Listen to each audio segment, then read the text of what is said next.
262페이지요.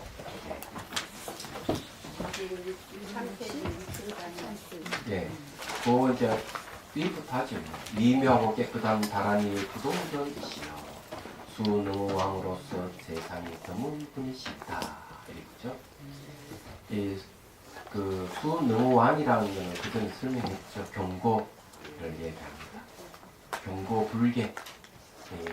그걸 이제 수능왕이라는데 이 선정을 이제 얘기할 때 수능음 선정을 최고로 쳐준다는 얘기입니다. 근데 부처님께서 이 수능왕으로서 세상에 드문 분이십니다. 이렇게 얘기를 지금 하고 계시는데 찬탄이죠. 예. 그리고 다란이의 부동전이시여 다란이를 총지라고 하는데 보통 다란이를 지으려면은 염과 해가 필요합니다. 이거는 기역이고요. 이거는 이제 지입니다. 이 다란이는 그냥 막 요온다가 되는 게 아니고 기억과 지혜가 있을지 얘기하는 거예요. 그래서 이제 경전이 글귀 중에서 짧은 글귀라도 많은 뜻을 포함하고 있는 글귀들은 전부 다란이 총지라고 해요. 그래서 이제 기본적으로는 이 다란이를 많이 외우면 기억력이 정장이 되고 또 다란이 내용을 알고 외우기 때문에 지혜가 생기는 겁니다. 그래서 염과 해를 이제 얘기를 하고 있어요. 이것은 이제 총지 부동전이라고 하는 것은 부동 움직이지 않는 부동이죠. 저는 이제 보통 이제 스님들은 이제 존자라는 말을 쓰죠. 발라이 라마 스님을 존자님이라고 얘기하잖아요. 발라이 라마. 근데 이건 남방에서 존자란 말을 씁니다. 그 부처님을 이제 부동존이라고 이제 이렇게 존칭을 쓰는 것이죠. 그러니까 모든 걸 다 가지고 계시는 분, 모든 법을 다 가지고 계시는 분을 다란이 부동존이라고 이렇게 얘기를 하는 겁니다. 자, 그 다음에 이제 저희 억겁의 전도 망상을 없애주시고 아성 직업을 거치지 아니하고도 법신을 얻게 하셨습니다. 예, 이게 이제 재밌는 이야기인데요. 아성 직업을 거쳐야만이 어떤 깨달음을 얻는다고 얘기를 하는데 제1 아성 직업, 제2 아성 직업, 제3 아성 직업이 있어요. 제1 아성 직업을 지나야만이 이제 초지 경지에 이르게 된다. 이렇게 이해를 할 수가 있어요. 그 다음에 팔지보사 이름은 제2 아성 직업인 걸로 알고 있고요. 그 다음에 이제 불지에 이를 때 제3 아성 직업 지날 때 비로소 이제 부처를 이룬다. 이런 이야기가 있습니다. 그런데 이런 아성 직업에는 수많은 세월을 거치지 않고도 바로 법신을 얻게 하셨다. 이렇게 얘기하는 거죠. 이제 이렇게 얘기하는 데는 앞에 우리 이제 그 능경 공부하면서 간단하게 우리에게 법신을 보여줬습니다.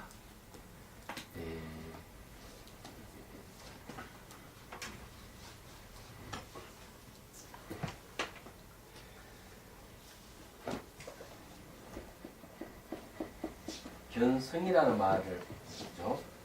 이 성품을 본다는 게 아니고 보는 성품이라고 얘기하는데 이런 보는 성품은 진여다. 또는 진심 참마음이다. 또는 열애장이다. 자, 이렇게 설명하고 있어요. 열애장은 다른 이름을 이거는 부처의 성품 불성이라고 얘기하죠. 이런 이야기를 쭉 했는데 이제 한 번 더 이제 이야기를 하자면 이런 거예요. 하사기 왕이 찾아와서 어느 외도가 죽으면 아무것도 남지 않는다 하는데 참 두렵습니다. 이러니까 왕이요. 겐지스 강을 언제 건넜습니까? 3살 때 어머니 품에 안겨서 장수 신에게 기도를 드리러 건넜습니다. 또 언제 건넜습니까? 10년 후에 또 건너고 또 10년 후에 건너고 여러 차례 건넜습니다. 그러면은 유에 흐르는 강물은 이렇게 변해가지만은 그때 그 강물을 보고 있는 겐지스 강을 보고 있는 마음은 바뀌었습니까? 바뀝니까? 그러니까 바뀌지 않습니다. 3살 때 볼 때나 10년 후에 볼 때나 20년 후에 볼 때나 보는 것은 똑같습니다. 보여지는 대상은 바뀌더라도 보는 것 똑같다. 그래서 보는 성품이에요. 그 다음에 이제 나에게도 그런 이야기 하지. 무엇이 보느냐? 눈이 봅니다. 그러면 죽으시신도 눈이 있어야 되니까 봐야 되지 않느냐? 그렇죠? 그러니까 안나도 얼른 알아차리고 마음이 보는 것입니다. 이렇게 했습니다. 눈이 보는 게 아니고 마음이 사는 걸 보는 거죠. 그러고는 장님은 보겠느냐? 그러니까 장님은 보지 못합니다. 하니까 아니다. 장님도 본다. 눈이 이리 망가졌지만 깜깜한 것을 보느니라. 그래서 비유를 이제 여러분도 집에 가서 한번 실험을 해보시면 아실 거예요. 불을 다 끄고 깜깜한 방에서 뭐가 보이는지를 살펴보십시오. 우리는 불빛이 있어서 사물을 본다 하지만 불빛이 없어도 볼 수가 있어요. 깜깜한 물을 봅니다. 그래서 이 보는 것은 설사 이 눈이 망가지고 이러더라도 이 보는 성품은 바뀌지 않는다는 거예요. 이 얘기를 하는 거죠. 그래서 이제 하사이 왕 이야기는 세월이 아무리 흘러도 이 보는 성품은 바뀌지 않는다는 거고, 그 다음에 보는 거는 마음이 본다는 거고, 그 다음에 또 하나는 이 육체의 변화, 눈이 망가진다든지 이래 생로병사 하더라도 보는 마음은 바뀌지 않는다. 그게 뭔가 하면 진여고 참 마음이고 이게 불성이다. 우리 마음 본성이다. 이렇게 묘진여성이라고 이렇게 하면서 얘기를 하고 있죠. 그럼 그게 뭐냐니까 그게 바로 법신이에요. 이 보는 성품이 법신이에요. 알고 보면.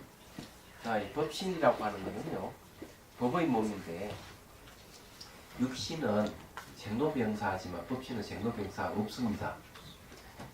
얘기하자면. 그래서 이 법신을 얻으려면은 공성과 공성을 보고 있는 지혜,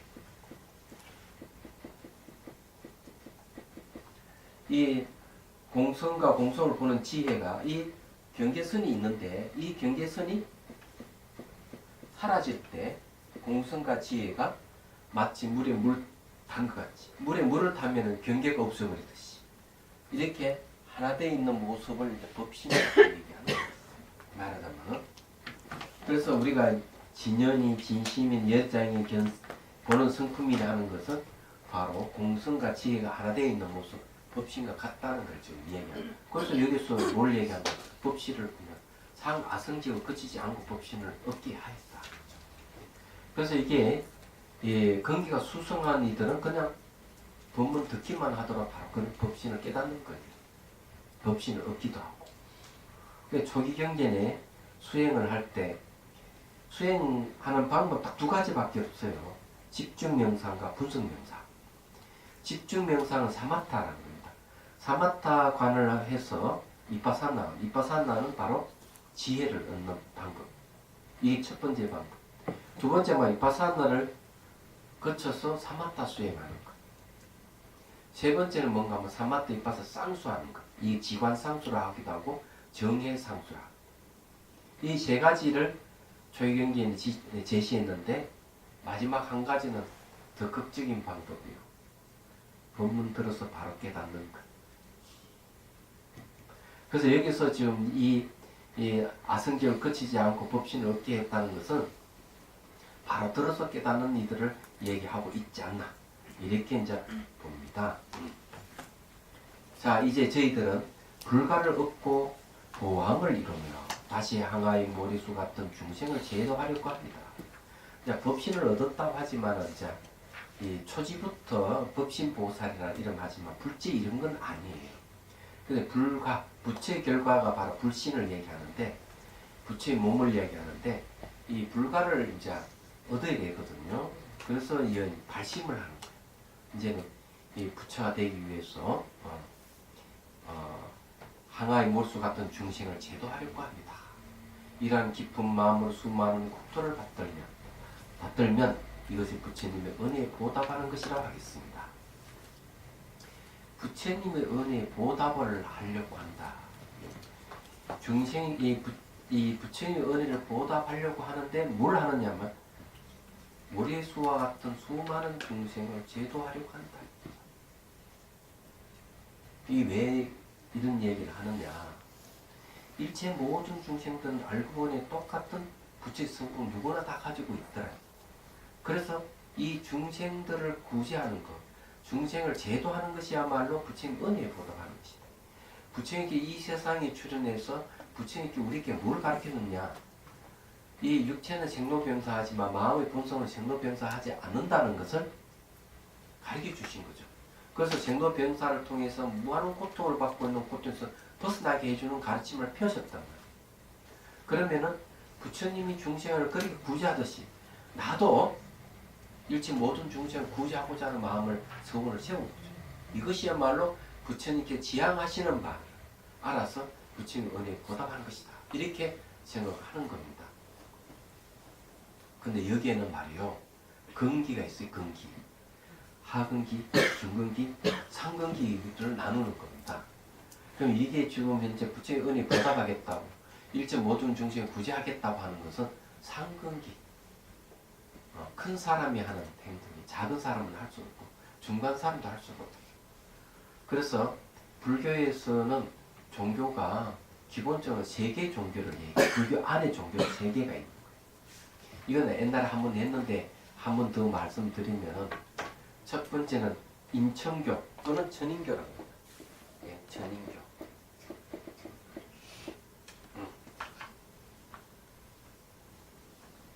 천인교는 뭔가 하면은 인간으로 태어나거나 천상에 태어나는 것.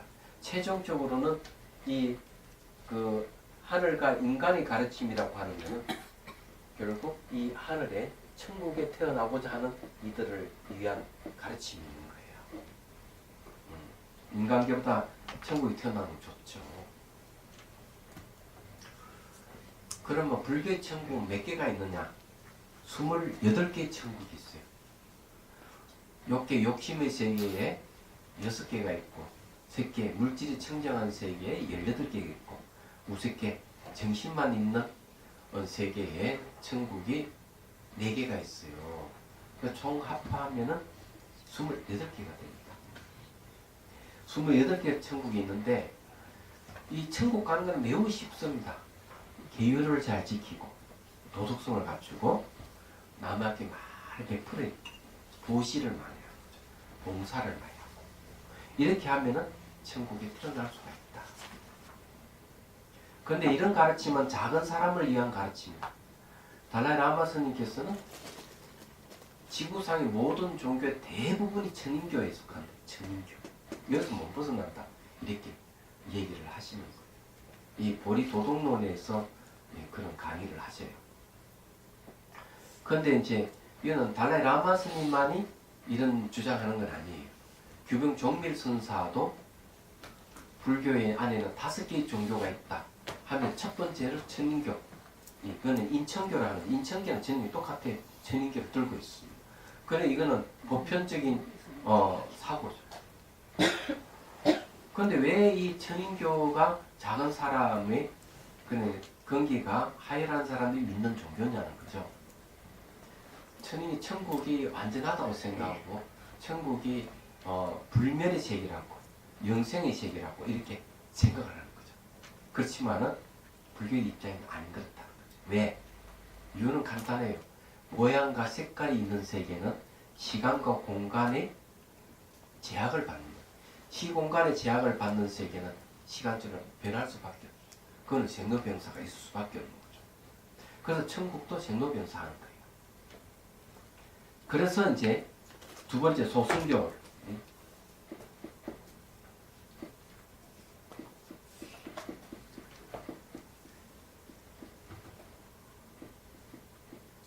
두 번째는 소승의 가르침을 얘기하는 거예요.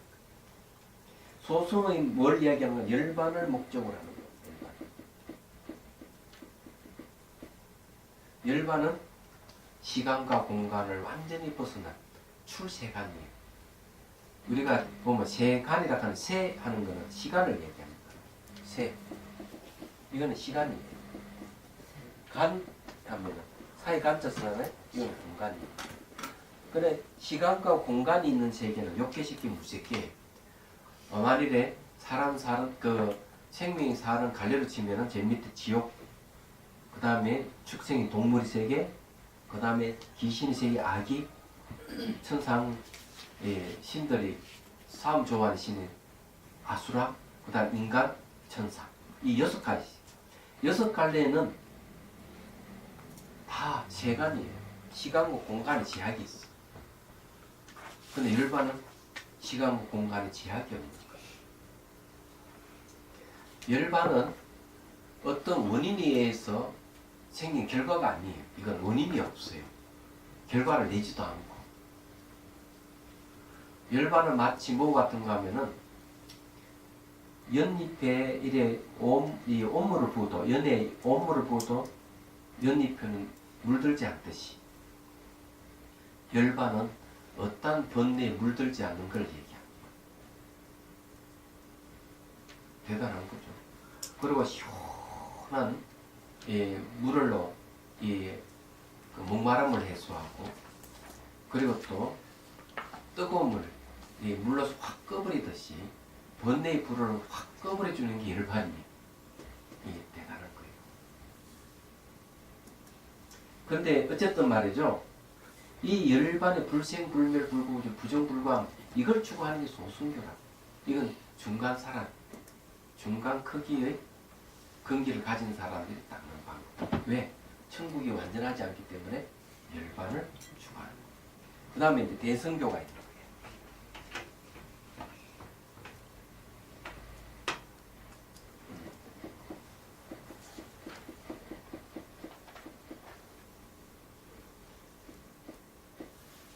자, 대성의 가르침은 상근기, 큰 사람이에요. 왜? 대성의 가르침이 뭐냐면 열반에 머물지 않아요. 왜 열반에 안 머무느냐 이거죠. 자, 천국도 머물지 않아요. 열반에도 머물지 않아요. 그럼 대성에서는 왜 그는 머물지 않느냐? 열반에 머무르면 중생구제를 못합니다. 모든 존재가 사후 오존에 있고 똑같은 부처의 성품을 가진 존재. 아무리 그 사람이 나쁜 짓 하고 온갖 잡놈같이 살더라도 마음 자체는 청정한 것은 우리랑 똑같아. 그렇기 때문에 중생구제하면 열반에 머무르고는 중생구제를 할 수가 없어요. 그래서 열반에 머물지 않는 거죠. 뿐만 아니라 이 육도를 돌아다니면서 지옥에도 가고 축생의 세계도 가고 아기, 아수라, 인간, 천상 세계에 가면서 중생구제를 하면서도 세간에 머물지 않는 거예요. 왜 안 머물러요? 여기도. 이 시공간에 있는 이 세계도 머물지 않아요. 왜? 이거는 전부 다 마음이 만들었다. 마음이 만든 세계예요. 세간이라 하는 것은 마음이 만든 세계이기 때문에 마음이 만든 세계는 전부 다 환영입니다. 환영의 세계. 환영의 세계이기 때문에 이 세간도 머물지 않고 열반도 머물지 않고 세간도 머물지 않는 게 바로 대성의 가르침. 그래서 가고 옴이 자유로운 거예요. 지옥에 가서 중생 구제하기도 하고 천국에 가서 중생 구제하기도 하고 그러는 거예요. 그러면 이 열반을 얻어서 세간에 벗어난 존재는 성문, 영각, 보살, 부처 이 4단계가 있는데 성문, 영각은 열반을 추구하지만 보살은 바로 대성교의 가르침에 따라서 열반에 머물지 않는 거예요. 부처를 지향하기 때문에 그렇다. 그래서 일체법 모든 존재 그대로 일체법 열반을 얘기합니다. 또 무주처 열반을 얘기합니다. 그러면은 따로 어디에 머무를 필요가 없는 거죠. 왜? 열반만이 열반이 아니고 모든 존재 자체가 다 열반이에요. 알고 보면. 그게 대성의 가르침. 그래서 부처님 늘 열반에 들어있으면서도 색신을 나타내 중생구제를 하고 계신 게 부처님이다. 이렇게 얘기를 하는데 그걸 지향하는 게 대성의 가르침.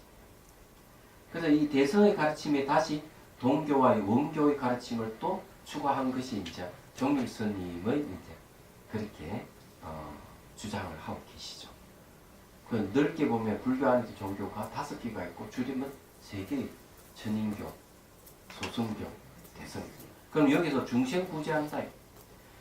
수많은 중생을 제도하려고 합니다 하는 마음을 내는 것은 어디 대성교회라는 거죠. 얘기하자면. 그래서 이거는 수수한, 그러니까 수승한 사람들이 할 수 있다. 여러분도 마음을 크게 내야 돼요. 그래서 함경에 뭐라고 하면 한 중생을 위해서 보리심을 일으키지 말아라. 일체 중생을 위해서 보리심을 일으키라. 이러는 거죠. 그리고 금강경 대승정정분에 보면 그런 내용. 보리심을 일으키는 선남자, 선여인. 근데 선남, 선녀들은 어떻게 살아야 하고 어떻게 자기 마음을 다스려야 합니까? 일체 중생을 구제하라. 일체 중생을 구제하는 것이 바로 보리심을 일으킨 자의 삶이고 자기 마음을 다스리는 것입니다.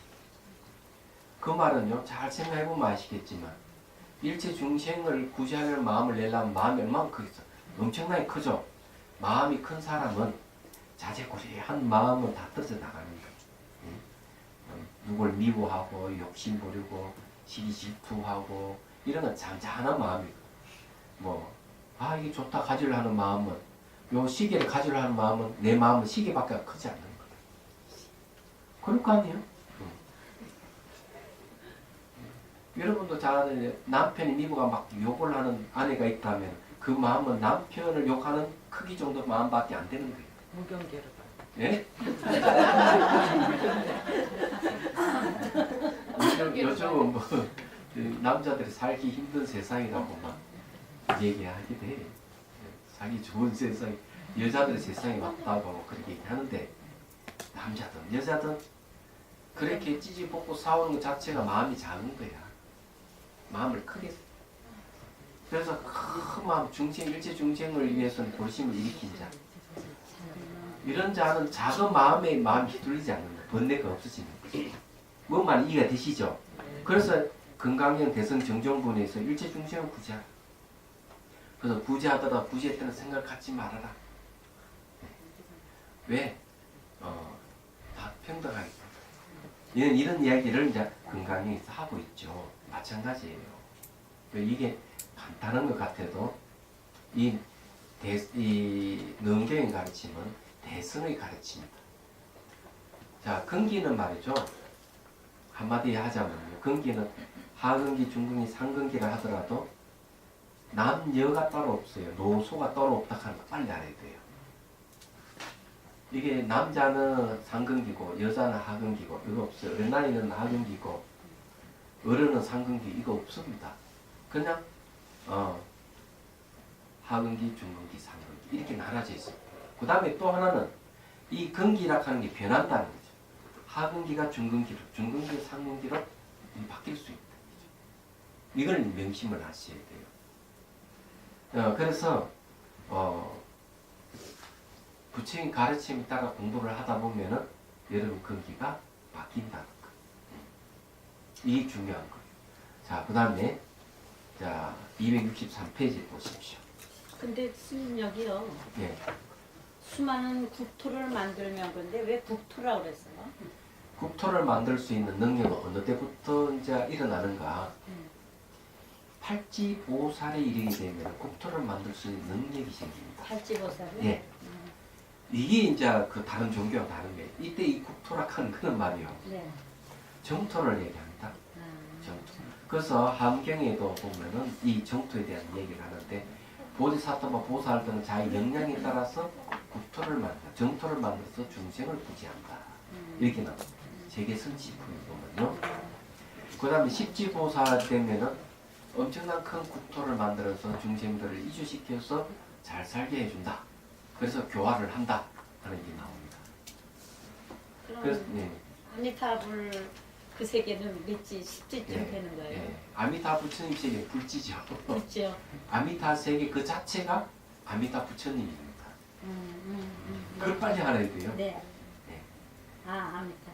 네. 그래서 이 팔지보살은 색자제지에 들어가죠. 물질을 자제하게 할 수 있는 능력을 갖춘 경지 이르게 되는 거예요. 그래서 국토를 만들어낸다. 네. 세계를 만들어내는 힘이 있다. 네. 그래서 요 얘기를 하는 거예요. 국토를 만들어야 되겠는데. 예, 그 경지 받도록 노력을 해야죠. 그렇지가 않죠. 초지에 이르게 되면 적어도 부처님 사실은 정토에 가서 부처님 보면 늘 들을 수가 있어요. 초지부터. 그래서 환희지라는 말을 씁니다. 부처님 정토에 부처님 법문을 드니까 기쁜 마음이 생기니까 환희지라는 말을 씁니다. 뭐만 이해가 되시죠? 그럼 감사합니다. 여기서 법문 들어서 관이라는 건 아 그거는 이제 법렬이란다. 법렬. 법냐? 예. 피각지. 법의 법렬 법문을 들어서 기쁨이 일어나는 법렬이다. 네. 그런 건 좋은 일이에요. 그것도 깨달음 요소 중에 하나 들어갑니다. 칠갑지 중에 하나 들어가요. 그게. 자, 그래서 여러분들이 이 부처님 가르침이 얼마나 대단한지를 아실 수 있죠. 전인교, 소승교, 대승교를 통해서 자 보십시오. 창조주를 매개라는 종교들은 전부 다 지향하는 게 천국을 지향하는 종교예요. 그렇지만 불교는 벌써 그 차원을 넘어가버린 천국이 완전하지 않다고 알아버린 거예요. 얘기하자. 그래서 열반을 지향하고 또 열반에 머물지 않는다. 일체 모든 세계 그들의 일체법이 열반이다는 거. 중생 구제하는 게 대성의 목적이에요. 오늘 엎드려 청하옵니다. 세종께서는 증명하여 주옵소서. 다 악세의 명색고 먼저 들어가 만약 하나의 중생이라도 승불하지 못한 이가 있다면 마침내 열반을 취하지 않겠습니다. 이 열반은 일체법 열반입니다. 유처 열반이고, 자 오탁 악세는 이제 뒤에 이제 나옵니다.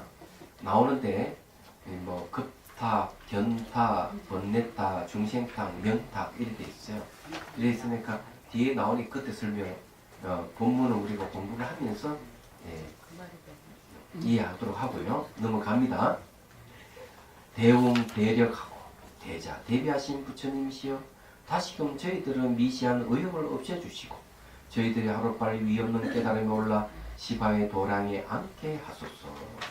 자, 왜 이런 이야기를 하는가 하면요. 일체 모든 중생들을 제도하려고 그러면은 본인이 실력을 쌓아야 돼요. 그렇잖아요? 네. 본인이 실력을 쌓으려면 어때? 부처님 법문을 듣고 법을 사용하고 수행할 수밖에 없는 거예요. 네. 그래서 제가 실력을 쌓기 위해서나 중생 구제하기 위해서 실력을 쌓아야 되니까 저희들을 위해서 위없는 깨달음을 얻게 해서 하려고 이렇게 얘기하는 거죠. 간청하는 거죠. 네, 그러니까 네. 저는 그러면 부처님께 해주십시오 하는 게 이게 옳은 표현이냐. 그렇게 하겠습니다. 네. 지켜봐 주십시오. 힘을 주십시오. 이렇게 해야지. 그렇게 해달라는 거는 예. 그렇게 해달라 하는 거는 법문 해달라 이 말이에요. 법문해달라. 그래 길을 인도해달라 이런 말. 본인이 실력을 쌓아야 된다는 말 아까 법문도 꼭 공부하고 그렇죠. 사회하고 분석하고 예. 수행하고 그렇죠. 그렇게 하는 이유가 중생 구제하기 위해서 하는 거예요. 그래서 이게 자기가 실력이 안 됐는데 스승도로서 하면 안 되는 거예요. 그럼 사회로 가는 거예요. 그래서 사기로 가는 거예요. 그거는 자기 실력이 안 되는데 사기를 한다. 이런 거 자체가 그 사기치는 거예요. 그러면 안 됩니다. 말이 안 됩니다. 근데 자, 결정했으니 이게 공부를 많이 해가지고 그걸 사기치는 분들도 많잖아요. 무슨 말에서 사기치는 사람은 삿된 마음을 가지고 있고 그런 아직 그런 그 실력을 가지고 자기의 어떤 명예와 이익을 추구하기 위해서 하는 건 그건 각오가 있습니다. 그 삿된 사람. 네. 자, 264페이지 결론입니다. 자, 허공의 성품은 가히 없앨 수 있을지언정 저희들의 견고한 마음은 마침내 변함이 없을 것입니다. 근데 순야타락하는 것은 허공이 아니에요. 공성입니다. 공성. 예, 순야타는 허공이 아니고 공성이에요. 공성이고 이 허공이라고 얘기하는 거는요. 요즘 말하면 공간을 얘기합니다. 공간. 네. 공간 개념을 얘기합니다. 예, 이 공간 개념은 자기의 어떤 감정이나 생각이라든지 어떤 견해에 따라서 이 공간 개념이 계속 바뀔 수 있어요. 공간이 바뀔 수가 있습니다. 얘기하자면은. 그래 공간이라 하는 것은 철저하게 그 분별의식에 탄생한 게 바로 공간이에요. 또 허공이라 하는 게 우리 분별 의식이 산물이에요. 이걸 얘기하는 게 대승기신론에서 이 얘기를 하는데 지금 뭐 예를 들어서 이 얘기하면 그 중세기 때부터 이제 이 그림 그리는 것도 보면은 원근법과 딱 정해져 있거든요. 정해져 있다가 세월이 쭉 흐르면서 그 이제 그림 그리는 패턴이 바뀐다고. 원근법도 막 바뀌고 공간도 말이죠. 막 뒤섞어 버리고 나중에 이제 1900년대에 와가 피카소가 완전히 뭐 입체파라고 그러잖아요. 공간을 완전 재창조를 해버리잖아요. 그래서 그 공간이라고 얘기하는 것 자체가 허공이라 하는 이런 것들 전부 다 이 마음의 산물이에요. 예, 그렇지만 공성 그런 뜻이 아니에요. 허공하고 공성은 다른 겁니다. 이건 완전히 다른 겁니다. 근데 여기에서는 이제 순야다라는 말이 공성인데 이걸 허공이라는 말로 번역을 했네요. 왜냐? 이해하기 쉽게 하기 위해서 얘기를 했습니다. 예. 그러니까 이제 공성의 성품은 가히 없을 수 있을지언정 저희들의 견고한 마음은 마치 변함이 없을 것입니다. 이 이야기를 하는 건 뭔가 하면 허공성은 바뀌지 않습니다. 바뀌지 않는데 허공성을 이게 가히 없을 수 있을지언정 이렇게 얘기하는 것은 이 견고한 마음이 그만큼 강하다는 것을 표현한 말이 아니겠나 이렇게 봅니다. 얘기하자면 자, 이 공성도 말이요. 그럼 여기서 말하는 공성은 도대체 어떤 공성을 얘기하느냐? 자, 열반경에 보면은 제1이라는 말이 있습니다. 제1이 공이란 말이 있습니다. 제1이 공에는 두 가지가 있어요. 제1이 공 두 가지, 하나는 뭔가 하면 공이 있고 또 하나는 불공이 있습니다.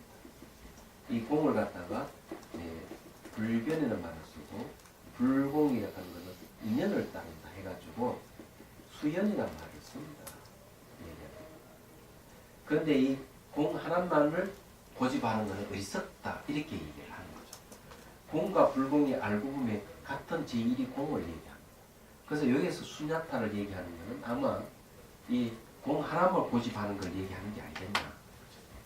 그런데 그런 것은 이 어리석음, 공을 공 이것저것만 주장하면 안 되는데 공과 불공은 본래 둘이 아니다 하는 걸 빨리 알아야 되는데 이것만 취하면 안 된다는 그런 의미가 있지 않겠냐. 왜냐하면 순야파라는 말 자체가 공성이라는 뜻이 있지 공이라는 뜻이 아니거든요. 그래서 공은 어떤 이제 속성을 가지고 있는가 하면요. 공은 공이라는 것을 취하지 않습니다. 공성은 공이라 하는 카테고리를 취하지 않아요. 그게 공의 뜻이에요. 그래서 우리가 이 공성에 집착을 하면 안 되는 거죠. 그래서 여기 잘 나타나요. 그래서 공 또한 공하다 했죠. 또한 공하다. 이렇게 공역부공이라고 이렇게 하는데 공은 공 자체를 부정합니다. 그래서 공이라는 말 자체가 부정의 성격을 갖고 있는 거죠. 부정.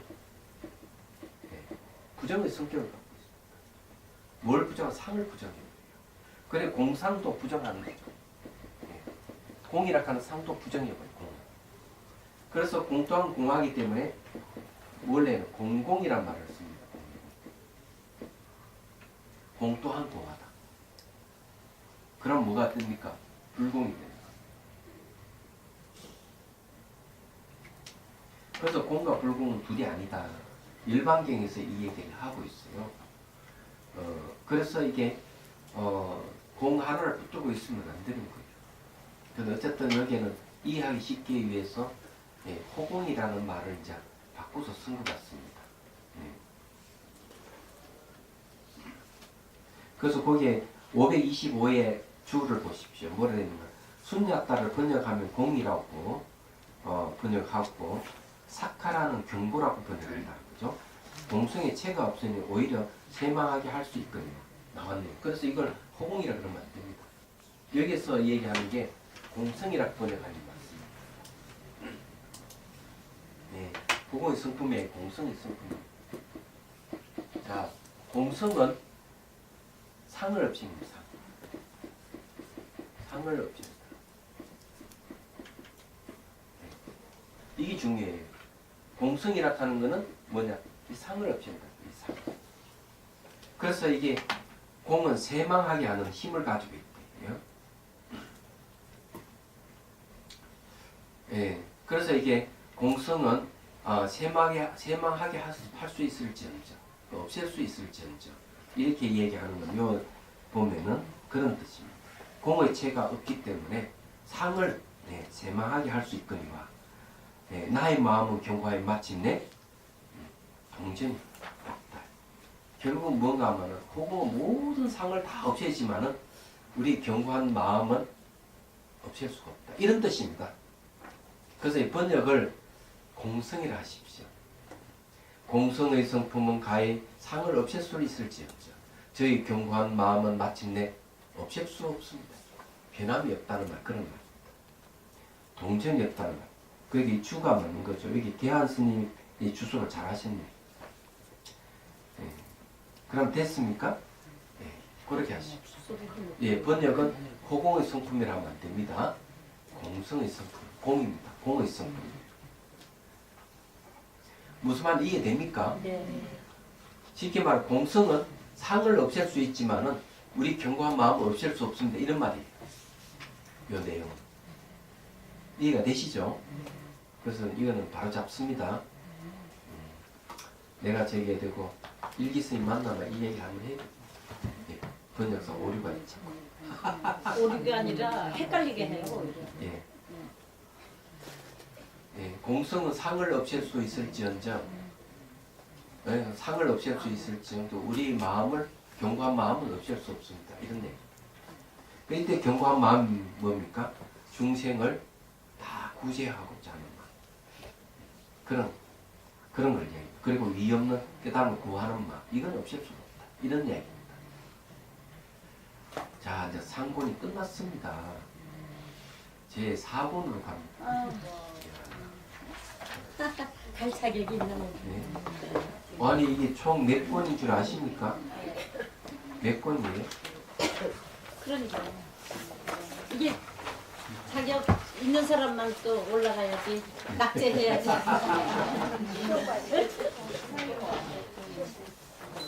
총 8권입니까? 10권이죠. 10권에 3권에 있으니까 많이 했네. 자, 4권으로 들어갑니다. 이제 이때부터 이제 또 장이 바뀝니다. 장이 바뀌면서 새롭게 우리 마음의 본성에 대해서 이제 규명해가는 순서를 또 갖겠습니다. 여기서 중요한 거는 뭔가 하면은 잘 아셔야 돼요. 미시한 의욕을 없애주시고 하는 말에 주의를 하셔야 됩니다. 저희들은 미시한 의욕을 없애주시고 저희들의 하루빨리 위험을 깨달으며 올라 시방에 도량이 않게 하소서. 시방이라 하는 공간적 우주죠. 왜 시방에 도량이 않게 하느냐? 시방의 중심을 구성하기 위해서 그런 거예요. 그런데 여기서는 미세한 의욕을 없애주시고 하는 말이 중요합니다. 자, 여기 대해서 이제 설명을 좀 할게요. 그래서 이 4권에 공부하는 의미를 더 할 것 같습니다. 자, 우리가 일상생활에서는 의식은 거친 의식이에요. 일상생활에서 보고 듣고 이야기하고 이래 살아가는 매우 거칩니다. 거기에는 뭔가 하면 거친 번뇌가 같이 작용하기 때문에 의식이 거치다 그래요.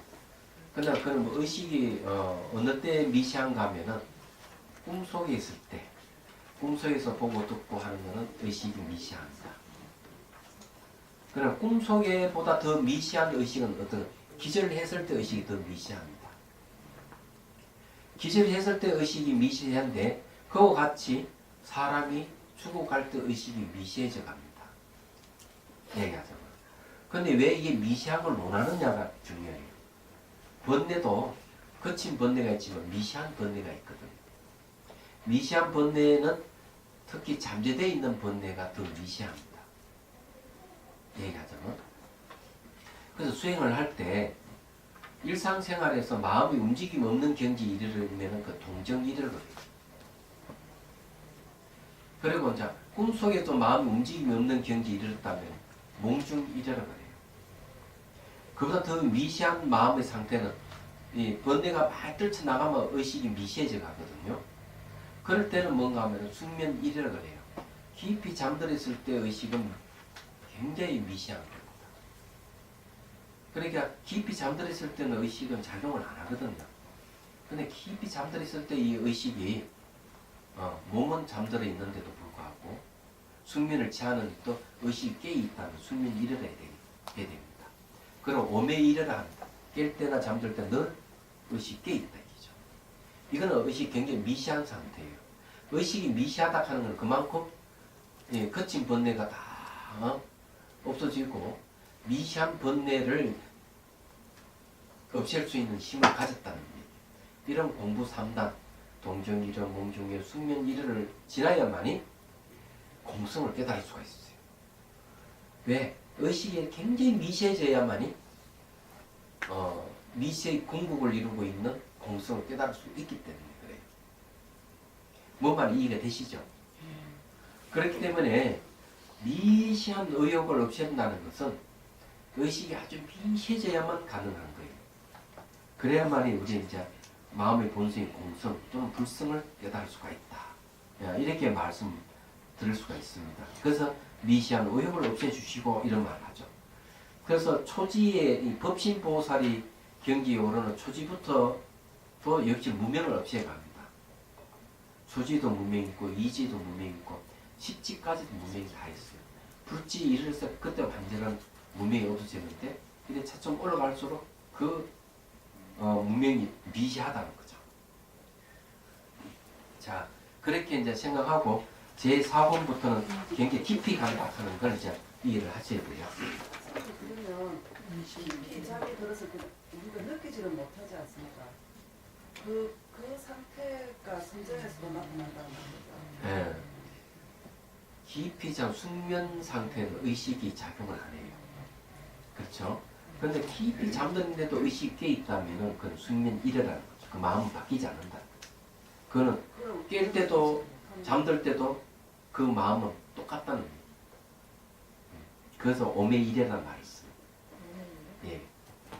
그래서 선정 상태도 미시한 상태, 마음이 일어나지 않는 상태. 그래서 선정도 8단계를 나누죠. 8단계. 세간의 선정 8단계를 나누지만은 출세간의 선정을 얻어야만이 되는 거예요. 예, 맞아. 스님, 삼매에 든다는 거는 예? 삼매에 든다고 했잖아요. 예. 삼정은 그것도 미세한. 그건 미세한 거죠. 그래, 이 삼매, 그 선정도 미시한 차원이 있는 거죠. 색계, 초선, 2선, 3선, 4선이 올라가잖아요. 이게 점점점 미시해지는 거죠. 그러면은 예를 들어서 얘기하면은 초선정에는 후각과 미각이 사라져요. 예. 그 다음에 색계 2선정에 가면은 그 다음에 이제 시각과 청각이 사라지고 마지막 촉각이 사라져요. 그 다음에 이제 색계 3선정부터는 의식만 남아있는 상태거든요. 그죠? 그럼 미세해졌죠. 그 다음에 이제 색계 4선정 가면 더 미세해지면서 호흡이 끊어지는 상태고. 그 다음에 이제 무색계 이제 초선 갑니다.